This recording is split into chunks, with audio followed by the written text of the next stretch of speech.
you see the things taken off a little bit, but it makes me a tougher guy. You know, the fighters, the fighters love their.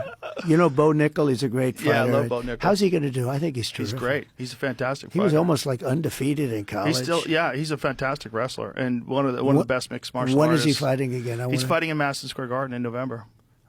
Oh, that's going to be after the election? Yep. So I'll either go as president or I'll be depressed and I won't bother going.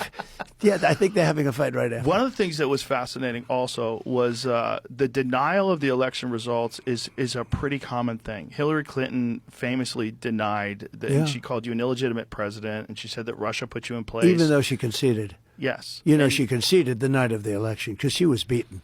Yes, and it was a thing that was pretty common for people, especially Democrats, to deny the elections. There's been many of them. The Bush administration, the dangling chads, all that stuff. Well, look at these guys in Congress. All these sleazebags in Congress that are Democrats, they're still denying 2016. But now they don't so much because, they try and pin it on me. You don't hear them say But here's my point. But they denied it right up until the end. My point is, this idea of election fraud is a forbidden topic, and you get labeled an election denier. It's like being labeled an anti-vaxxer if you question some of the health consequences that people have had from the COVID-19 shots. Oh, my God, you're an anti-vaxxer. If you say, and what I say publicly, and I've said this a lot, it's not 0%. So if you ask me, what is the amount of election fraud in this country? Is it 0%? No one thinks it's 0%. I've never met one person, not a super liberal, progressive, far left person or a right-wing conservative. Not one person thinks it's 0%. They think when you have human beings, and also you have a lot of weirdness that was going on during the 2020 elections, particularly with mail-in ballots. And you had legislatures that had to approve, and they didn't approve, and they went out and did it anyway. And you had old-fashioned ballot screwing. I mean, you had you have people going up and dropping in phony votes. You had unsigned ballots, et cetera, et cetera. There's certain people that think that they have, and the rhetoric is also that you're Hitler, and that in order to stop Hitler, you have to do whatever it takes. That was okay, yeah. Yeah, and this is, you're hearing this now. Kamala said your love of Hitler yesterday. Kamala's a very low IQ person. She's a very low IQ. I'm for taking tests, too. I think anybody that runs for president should give them tests. And it's not an age thing. It's not based. If you look back on history, 70s and 80s, some of your greatest leaders in the world history, long-time world history, they were in their 70s and their 80s. But I think you should take cognitive tests. I think they say it's unconstitutional. But That's ridiculous. I think Kamala should have a test because there's something missing. There's something wrong with her. Well, I think it's pressure. I think the pressure and the scrutiny, you've been a celebrity for a long time and you understand what this is like.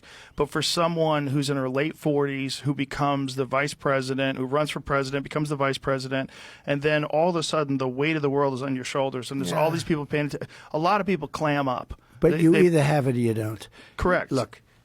This is an interview. We've covered a lot of territory, right? And it's fine. I don't care.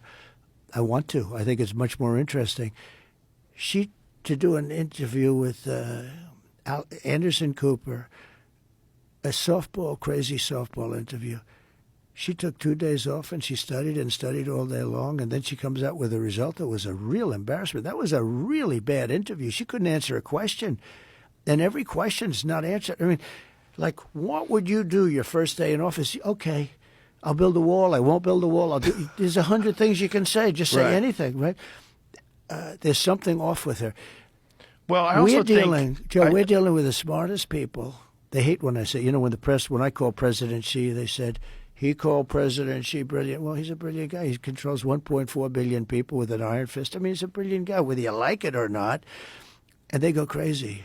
Right. It doesn't mean he's not evil, or it doesn't mean he's not of course not. dangerous. But actually, we have evil people in our country. Yes. If you have a smart president, he can deal with Russia. He can deal with all of it. Russia would have never gone into Ukraine if I were president. How would you have stopped it? Automatic, 2 things. I told him. I said, Vladimir, you're not going in. I used to talk to him all the time. You're not going in. I can't tell you what I told him because I think it would be inappropriate. But someday he'll tell you, but he would have never gone in. But you know why else he wouldn't have gone in? Oil prices at $40 a barrel wouldn't have allowed him, wouldn't have given him the money to prosecute that war, wouldn't have given him the money. I said it with I was with President Xi. I said it was almost the same conversation. With Vladimir, it was Moscow. With President Xi, it was Beijing. It was almost the exact same conversation. I said, don't do it. He would have never done it. The day I left, they flew 28 bombers over the middle of Taiwan. 28 bombers. And it's the apple of his eye, and the same thing with Russia.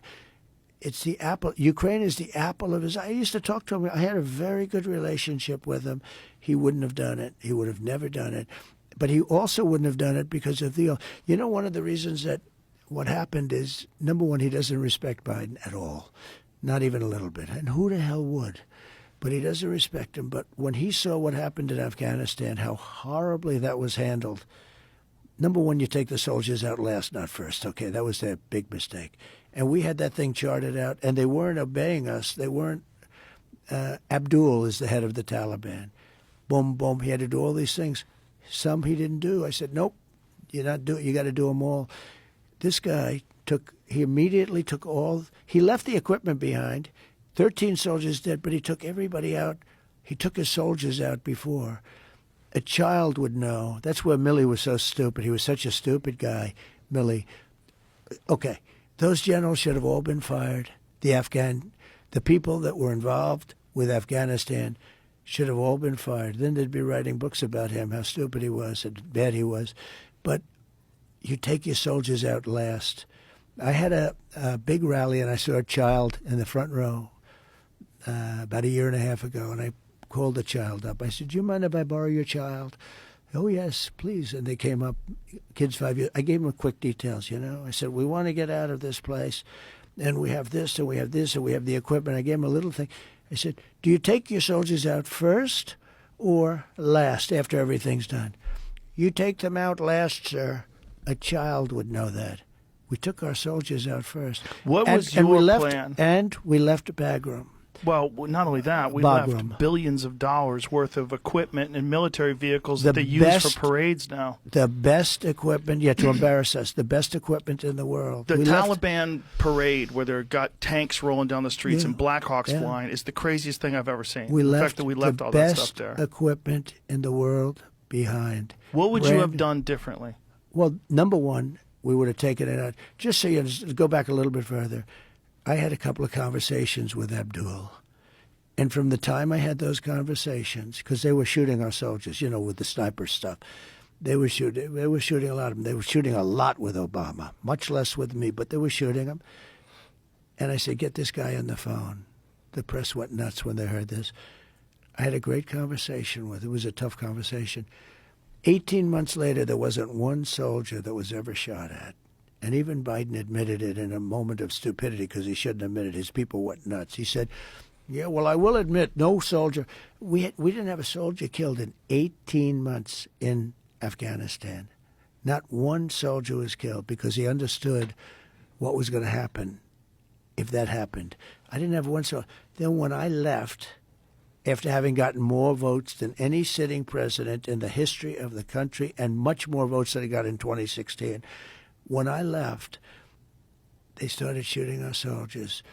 But more importantly, what they did is they did that whole thing with, leaving. He shouldn't have left. Number one, should have left from Bagram because Bagram's this massive base.